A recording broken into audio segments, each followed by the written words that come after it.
Écoutez, le problème de la démocratie, c'est que la démocratie fonctionne bien depuis le retour du système représentatif, après 21 ans de gouvernement militaire qui était un gouvernement de démocratie restreinte.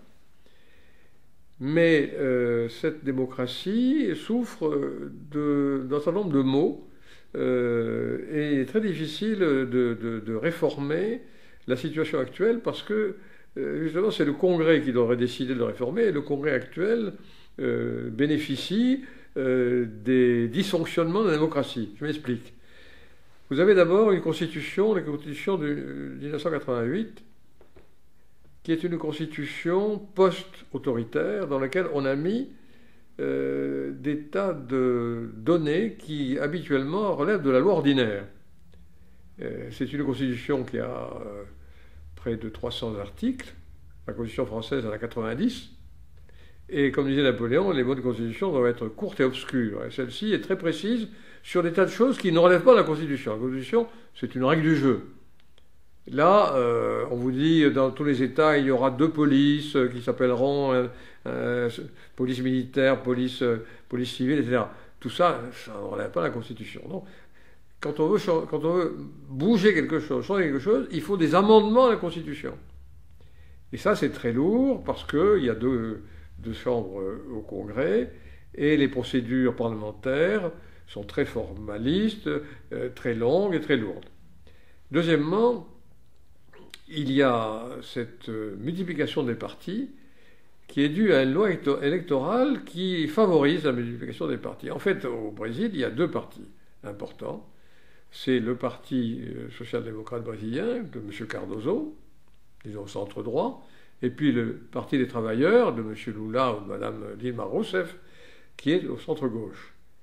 Eh bien, ces partis, lors des élections, ils ont à la Chambre des députés environ 1/5 député. Donc, ils doivent entrer en coalition, en alliance, avec des tas de petits partis locaux qui n'ont pas de responsabilité nationale, et même s'ils en ont, c'est de manière très limitée ou passagère. Et ce qu'on appelle le présidentialisme de coalition ne permet pas toujours d'avoir des orientations fermes et aussi implique souvent des marchandages qui peuvent aller jusqu'à la corruption.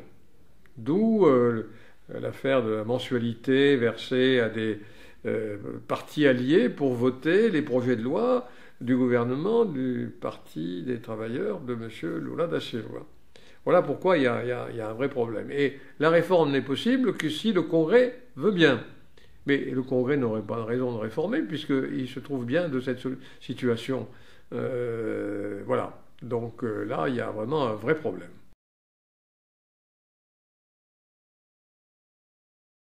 Écoutez, le problème de l'inégalité au Brésil est un problème qui n'a pas été résolu. Figurez-vous que 124 Brésiliens possèdent 12,3% de la richesse nationale. Vous voyez ça? 124 personnes.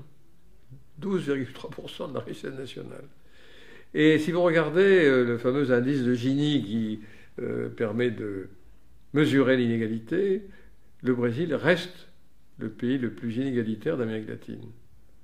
Alors, on a réduit la pauvreté, ça c'est vrai. On a réduit la pauvreté de moitié, grâce à la création d'emplois, à des allocations sociales importantes.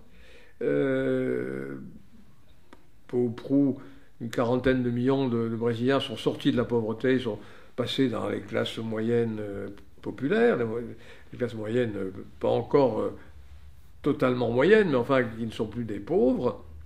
Mais les inégalités n'ont pas bougé. Et même certains considèrent qu'elles se sont aggravées dans la dernière période, dans la période de 2003-2010, la période de forte croissance. Les retombées de la croissance ont été bonnes pour les pauvres, puisqu'on a créé à peu près 1 million d'emplois par an, ce qui est pas mal.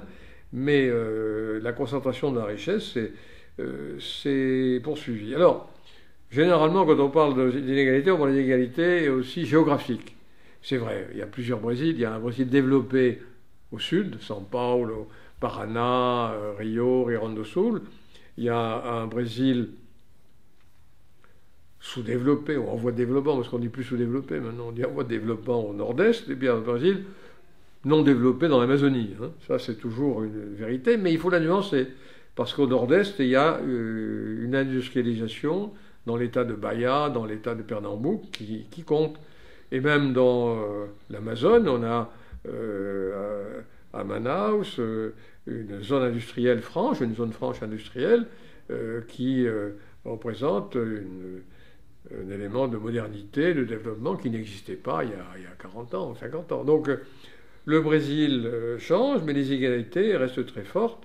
Et l'effet d'entraînement du Sud n'est pas encore arrivé à toutes les régions, tous les États de cet immense pays, 15 fois comme la France.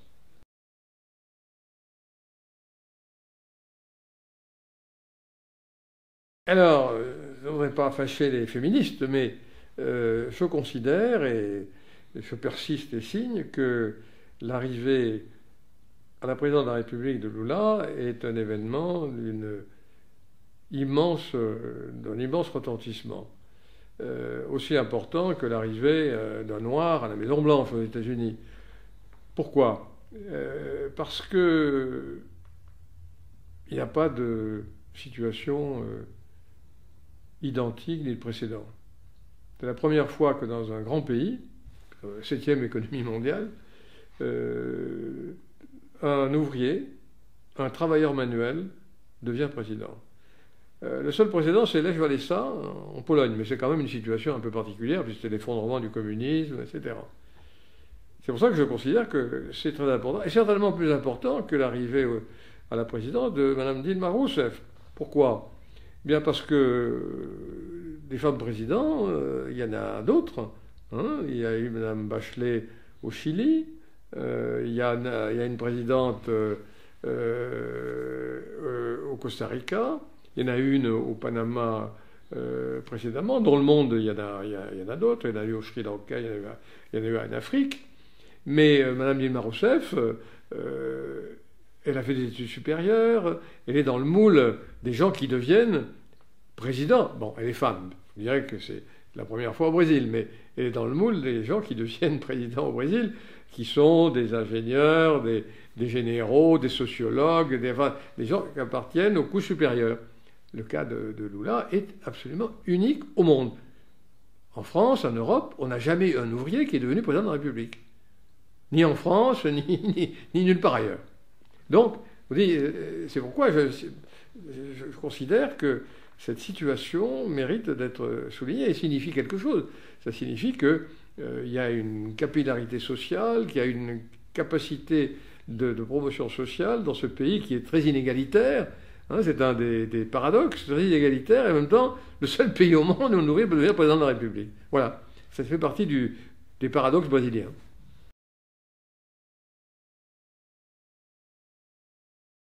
Alors, ça n'a pas commencé il y a quelques semaines, ça a commencé fin juin, hein, c'est juin, juillet, août, et puis ça a repris un peu en septembre. Vous savez qu'au départ, c'était pour une question de prix des transports.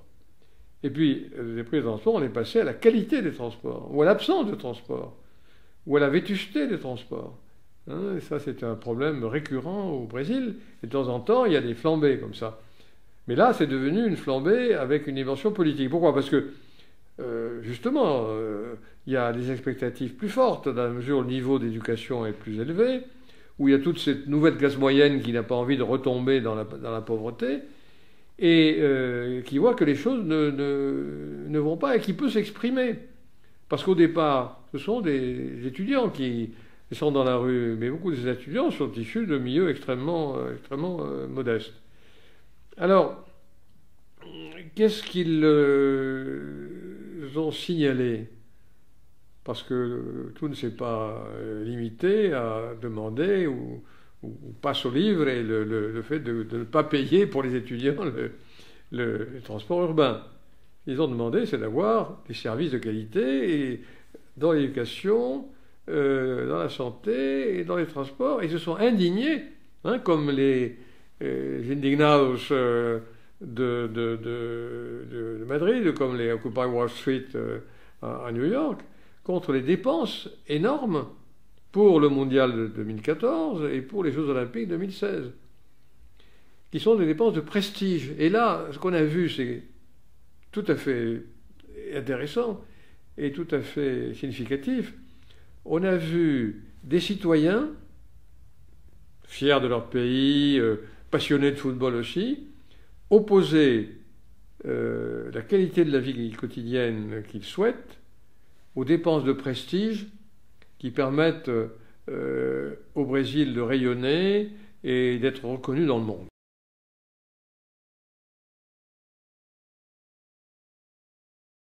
D'abord, il y a eu deux phases dans la réaction publique face à ces manifestations. La première, c'était à São Paulo, c'est local, hein, une répression très très maladroite. Et aussitôt, la réaction du gouvernement fédéral a été de sympathie, d'empathie, de compréhension. Et ça a pas mal démobilisé les manifestants, d'autant plus qu'il y a eu du vandalisme, il y a eu des violences qui n'ont pas plu à des manifestants, qui étaient des manifestants citoyens, motivés, qui voulaient que les choses avancent. Ils ne venaient pas là pour s'exprimer, ils venaient là pour faire passer un message. Ce message a été entendu, ils sont rentrés chez eux.